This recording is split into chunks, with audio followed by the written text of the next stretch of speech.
me papa na wo maboti yote sele yana place no sokolanda famille ya yana boyoka ngai très bien mwana na bino azatumba bandaki ndimba de dote ndeko na biso Moïse Mbiye pe alekisi ndeko Moïse Mbiye na lingaka yo mingi na lelo nazopesa évangéliste Rocher Bakereso ngai nazalaka marié j'étais presque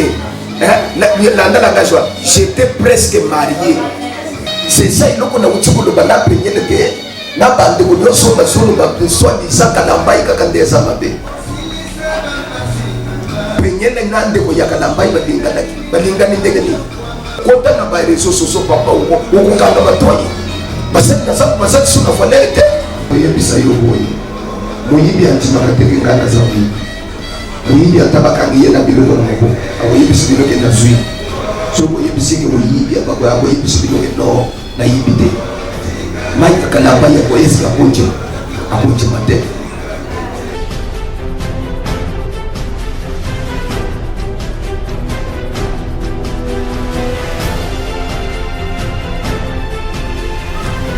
Bandeko balandi ya internet boza na France, na États-Unis, na Afrique, na Océanie, na Asie, partout dans le monde. Boza en face il y a un grand homme dédié de Kinshasa qui s'appelle le prophète Wanzambi, autrement appelé prophète Yanzambe Botenayo. Sangoboni.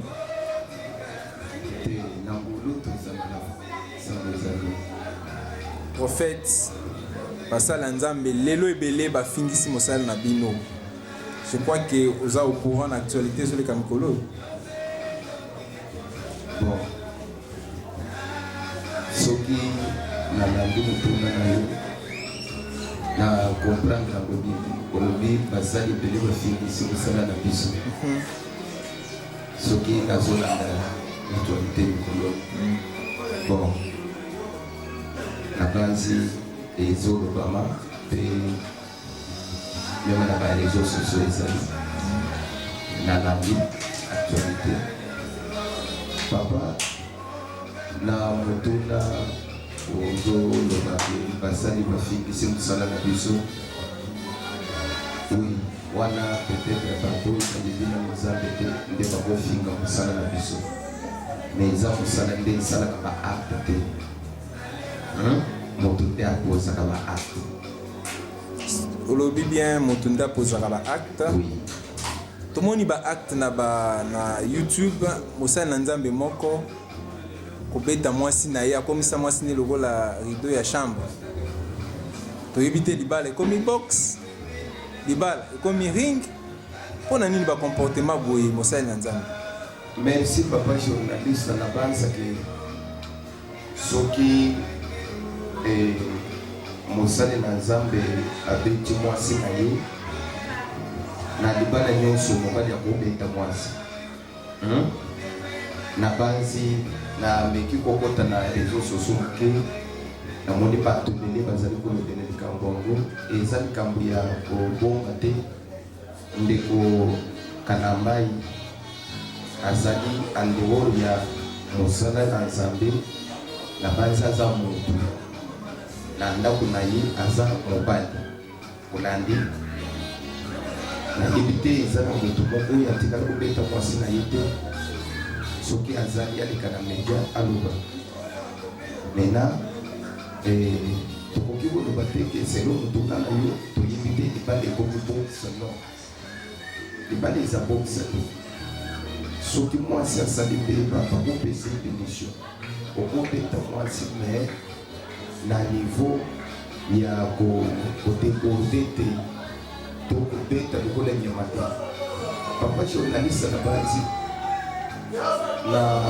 na likambo oyo ya ndeko na biso Maika Kalambai epesi ngai mpasi mingi mpona komona bato ebele na réseaux sociaux bazali koyoba tu mais esengeli koyeba nanu ke po Maika akoma na niveau ya kobeta mwasi na ye esengeli toyeba nanu ke abeti ye mpona nini nameki kolanda penye mwasi ya Maika na na makambo moko mpe mosusu alobi baweleli ventilateur soit eza maika yaki retard akutaki ye alali place maika alalaka ayebisaki ye kosala kuna mama bandeko basali na nzambe peuple okone lelo tozotombola mabe kaka ya maika. Est-ce que vous pouvez dire que c'est plus ma pays à payer le paix? Parce que payer la zap parfaite. Est-ce que dans le il y a des balais à Mike? Payer la zap qui est juste. Mike a zap boma. Oui. Quel que soit ma paix, ma naïki ma capoise belé. Mike a dit manaba que ya payer tout ça, oui.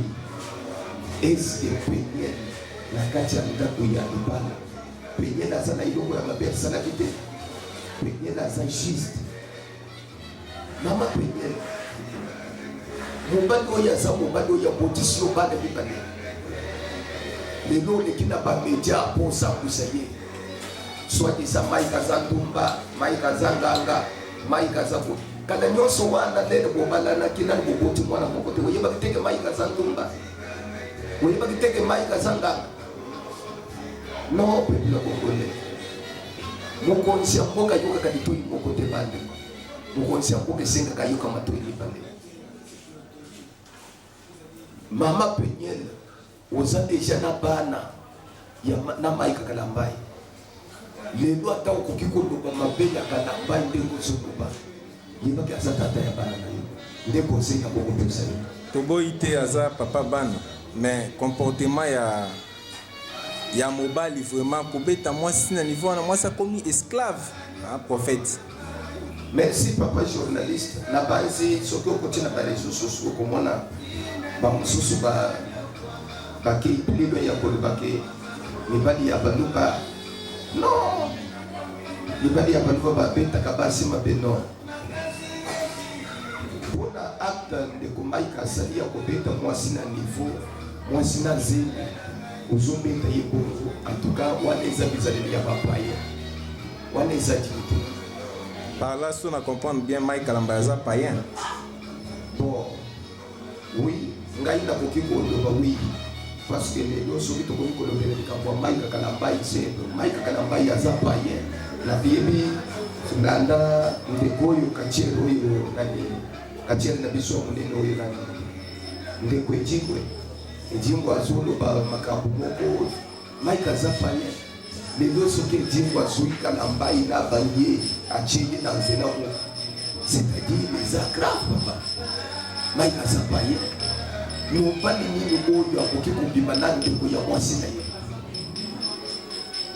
na landi soki bandeko ya États-Unis place Mike kendaki kozwa basi yango biloko ya mosoto kwa papa na kati ya makambo na Zambie papa journaliste na utiko sana na yo mission moko kala milité place auto fando na yebisaki yo ndeko na biso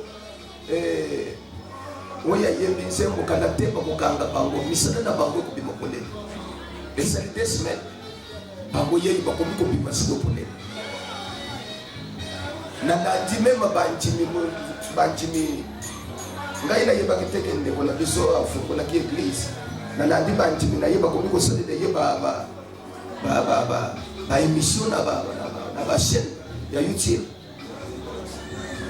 munjimi moko aso témoigner ke makambu yake Mike abima na bandeko ya mwasi na ye banjimi pe ba yebi yango tanda ko soto na kati ya église tanda ko soto na kati ya évangile papa na utiko sana na yo émission bandeko ba yo moto zolanda biso même les banda mboka beta prophète ya Nzambe pota na chaîne na biso okomona ba émission na utiko sana kana milité omoni ba kususu ba zokanga bango lokola ba bois yo kokende kopima na ndeko ya mwasi na yo okomi mwa to soso papa journaliste na boyebiso lokola moni na mokilo sokola Zambaki libi loko nyonso mais biloko mosusu eza interdit nazopesa omwanda kisemoke omoni banyama na biso oyo babengaka bangulu ngulu soki osi ngulu ya bangulu oyo babotami mama na bango akoti bango ozwi mwasi na mobali yaya na aleki otie place moko baswi zemi ekokota me bakokota te soki akoti bana nyonso wana bakufa surtout ke biso bakasa ye eloko wana ekosala ndenge soki nazo moto ya bongo tokokobenga ye servidente te mais bato bazondimele kaka plein dimanche passé tozalaki na église na ye mais fula bato ebele papa ezali ntango ya suka tozata temps de la fin oyo bible elobaki ke bakoya ebele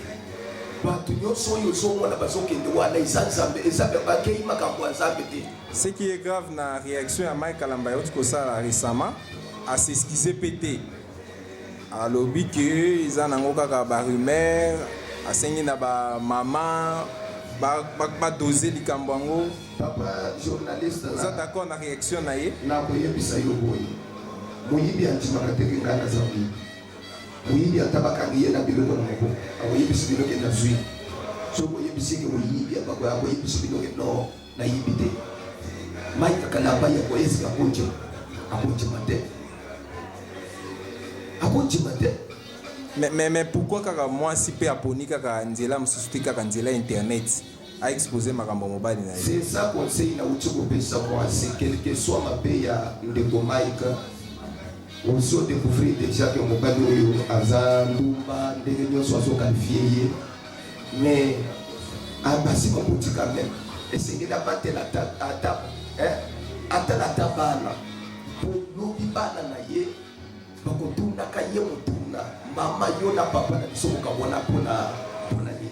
Toza kaka na sujet d'actualité kaka na likambo etali Mike Kalambai ndeko ne moko azorenie mikolo oyo azosala rage na YouTube Cédric soi-disant aza ndeko ya Kalambai alobi ye mpe abima na Peniel. Merci papa journaliste soko olandeli okomona ke nakoki koloba ke libota ya Kalambai eza libota ya désordre baza bato ya nakobenga yango na monoko ya mboka na ngai mosuka ya kindumba ndeko ya Kalambai Cédric wana lelo azobota courage aleka na media ayebisa bato ye mpe alingana na Peniel aza ndeko ya ndeko na ye mwasi ya ndeko na ye santima nini oyekangaki se ye Cédric akende kobima na Peniel omoi teke basali boto tous les deux côtés. C'est ça libota ya bois libota mabe papa oyebi eloko nyonso moto asalaka na mokili efutamaka na mokili. C'est ça eloko na uti koloba na Peniel ke na bandeko nyonso bazoloba soi-disant Kalambai kaka nde eza mabe. Peniel na ndeko ya Kalambai balingani ndenge nini toyebi te babima combien de fois mwasi na mobali bantumba ya mibali na bantumba ya basi mabanga ya moto ekokita oyo eza kofingisa kombo ya nzambe ozomona sikoyo bosoto na bango lelo basali eye wapi eye kokanga bana kombo ya basali na nzambe botala basali na nzambe lelo basali kota na barezo soso papa okokanga batoyi basali na nzambe basali suna valere te mpona kindumba ya moto moko. Prophète Yanzambe likambo yango esalaki pasi vraiment na église corps du Christ esilaki kaka na Mike Kalambai te ekei mpe kotouche mpe oyo azali compagnon na ye ami de tout le temps oyo babengi pasteur Moïse Mbiye ye mpe toyoki sango na ye na internet mwana mwasi oyo abindaka na nzembo ya ye oyo Eliane a déclaré que non pasteur Moïse Mbiye a violé na âge ya 15 ans. Tantôt azoloba 15 ans, tantôt azoloba 17 ans. Yo tango kisango wana. Réaction ezalaki nini? Papa journaliste nzamba pambola yo pona mituna kitoko zali kotuna biso mais ezali kosala nga passe. Sœur Eliane tosepela na yo na ndengo yembela biso nzembo ye oyo ayembaki te afikikaki kaka na clip te kasi te biso totango tonzembo edimi meme yo mpe osepelaki mais nga na koloba te nasepelaki te me na observaki kaka. Merci papa journaliste oyebi na kuno kwa mboka na bisoba lubaka ywenyi kanu tununga chana na to boka we padu lungisha to elingi koloba nini elingi koloba matiti waneza na kalokola lumba elumba kapamba te soki balingisi yango te lelo Eliana leki na media Eliana komina ajini na basi pamosusu bazolo ba 21 ans pamosusu soki 28 ans soki 22 ans Eliana azala na 21 ans na sui na 21 ans alobi ke Moïse Mbiye aviolaki ye na âge ya 15 ans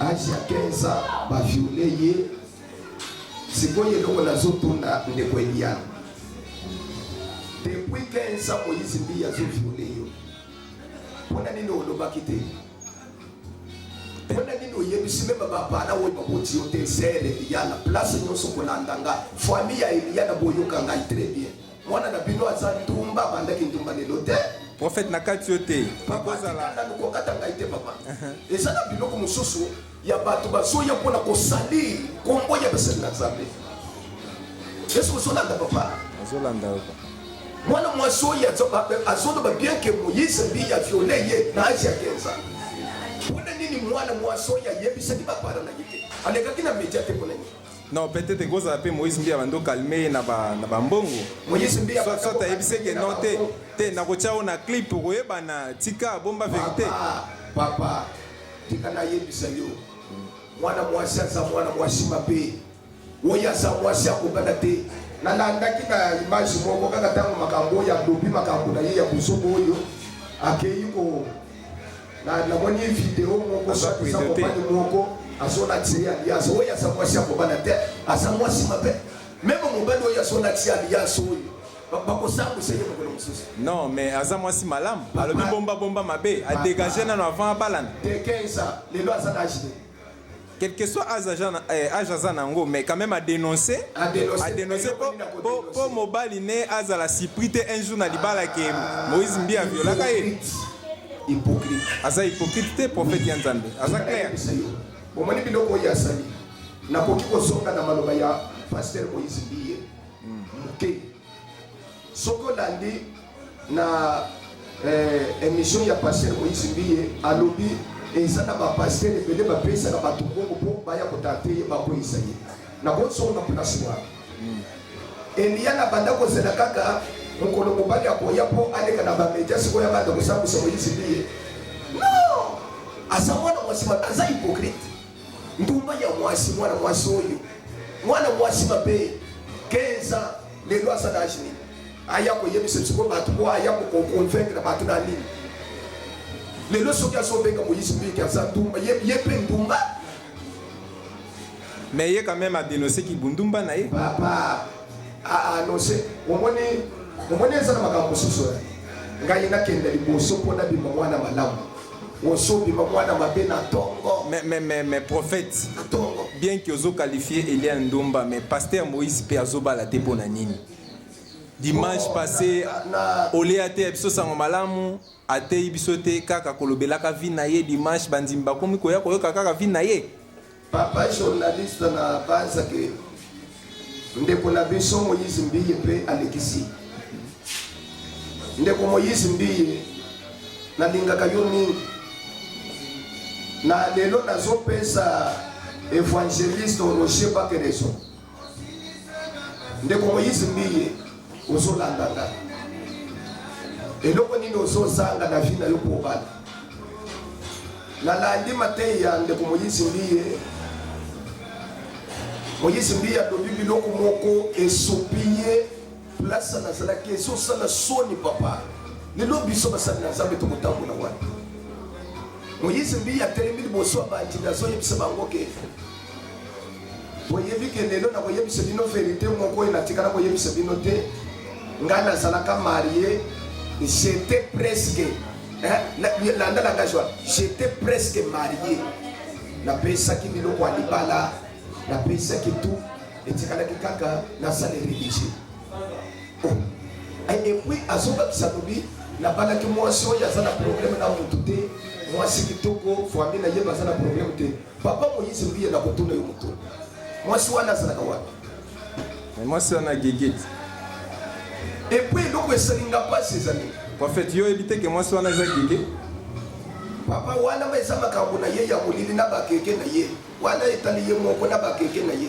mais loko ngai na solinga na ye bisa ndeko Moïse Mbiya ndeko Moïse Mbiya tika kokosela Nzambe makambo Nzambe akobeta yo mbata papa Moïse Mbiya solo bake Nzambe aye kopekisa ye ke Moïse Mbiya kobanda te wana Nzambe nini Nzambe ya doni apelisa mutu abanda te papa so mwana wapi non ekozala pe ba recommandation Nzambe apesi ye vision que non c'est pas pour le moment Moïse Mbiya na aishi na ye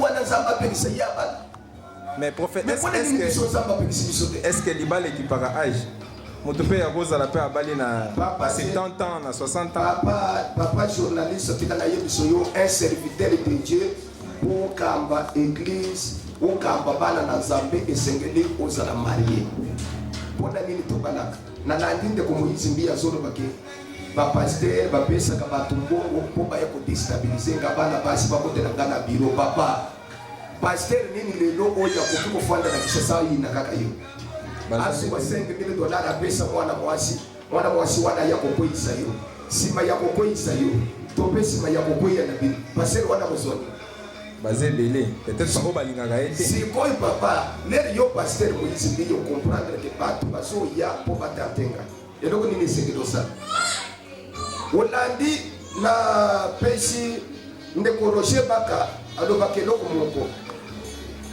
ndeko Roger Baka na bandako yina ye mingi évangéliste Roger Baka en tout cas limbisa ngai mosala Nzambe na peso elezo parce que makambo lobaka siko lelo na njimi Moïse Mbiya aza na bato baloji ndeko Moïse Mbiya te kokosela Nzambe soki bakeke na yo bapesaki yo babikila yake yo kobanda te kanga monoko frère yo kokolisaka na Nzambe te yake woke yo kosala ndumba na bino siko mwana mwasi lelo akomikolo na yoki mosusu soki oyo ayemba soki nzembo to umelaki wana soki azalisi makambo na ye papa bosoto ya niveau ya boyi mpona nini ndeko na ngai ozosimba bible lelo namoni Moïse Mbiya azo atelemi azolobake ndenge eza boyi nazosenga bapastere basambela mpona nga osuije na ngai tous les jours ezalaka yake na bana papa mais ye paza motu ti non est-ce que libala efo ozalaka na mbongo mpo bala azotala mpe akosengage na nani aboyi mpe lobi sor ya moninga ne kalamba ye komela ye si aza na kati ya koobserve papa journaliste oyebi ke lelo oyo eloko nyonso ozosala na mokili oyo nde ekofuta yo oyebi malere nyonso komi koyela bandeko Kalamba na Moïse est-ce que oyebi ke ntango Kalamba akei na États-Unis kobala penyele Kalamba banda kobima na mwana ya mama eulaki avant mama na biso langi akufa mais prophète eza parcours ya mwana mobali nyonso comment bokomi kolatisa Kalamba ineti aza motu te po mobali nyonso avant abalana na mwasi atantaka nanu oyo atante nanu oyo otante oyo ozolala na bana ya bato wana olongoli ye bazeni tana siko kolela ya bana basi wana ndenge ezolanda bango mais souvent to na basi wana mais Mike mpe azaka mpe na mabe oyo bango mpe basalela ye nalobi c'est là papa oyebi mpona nini babalaka mobali te mpona nini babalaka kaka mwasi mpona nini babalaka prophète mituna eza ya biso biyano ezali ya yo merci lokola okati ngai bongo tika nayebisa yo lere yo mobali opusani pembeni ya mwasi azwi confiance apesi toyoka makambo ebele awa mwana ya mama olaki asutanaka na bai wana meme na bakilipe ebele Kalamba ilela moni ke akoki sikoyo na ntango ya mobali nayoki bamakambo ebele soki adefoki babongo na pentene kuna po akenda kobala penyele tala sikoso Moïse Mbiya ndenge moko mwasi oyo abalaki abotisaki mwana Moïse Mbiya otaki koleka na mediaka na mingi te papa journaliste atuni ye pasteur Moïse Mbiya est-ce que oza marié alobi na journaliste ke papa jusqu'alors pasteur Moïse Mbiya aza célibataire nano bota te mais Moïse Mbiya aza na mwana tala biloko ya soni lelo Moïse Mbiya sikoyo azokima ke abota Moïse dit à son qui m'a dit que Azalaka marié. Papa, c'est la honte et ça passe. Et là, on a posé un président, il y a un musicien. Papa n'a biso Patrice Ouemousoro. Suspendre la bande de Mibale. Ba un petit comme Mibale, oui. Suspendre la bande. Bale ka di sosute, ba beta misikite. Omoni les lokoyo ba yembi ba musicien chrétien ba so silanguya. Olandika lambai. Nande ko Moïse mbiwa ba komi ko kendo kokutana na ba fwali pupa. Mais nalandi vidéo moko ojo moko fwali asali. Asali ni Moïse mbiwa. Fwali asolo bakie. Ngai na Moïse mbiwa to sakaka ndenge moko. En fait, les bonnes choses de Dieu jamais. To comme vraiment na suka émission na biso ezali juste la première partie. Je crois que tozonga lisu sous lobby pour poursuivre l'émission oyo. Alors yo en tant que Mosal Nzambe conseil à suka ozopesa na ba faux pasteur o bazo brûler mikolo oyo ezani ni pe message ni ko lancer na peuple de Dieu. Merci papa. Message na ngai ya suka nazo de Dieu yango na bande ko bi parler. Pe basali na Nzambe nyoso ko landanga. Na pesi nazo yebisa ndeko Moïse biye na ndeko Kalambai bolongo na bango bakombo ya pasteur ubenga bango ba frère ndeko Moïse biye na ndeko Kalambai bakota prière basenga Nzambe pardon. Moïse biye alekana liboso ya banjimi na ye oya kambaga alekana media asenga peuple congolais pardon. Kalambai ndenge moko asenga pardon. Parce que la Bible est la biso que le pardon c'est une puissance qui libère. Ceux qui basengi pardon, ndelo le kodimisa ba. Ba ndeko nyoso bazolanda ngai, basali na Nzambe. Na pesi bino bango tebele.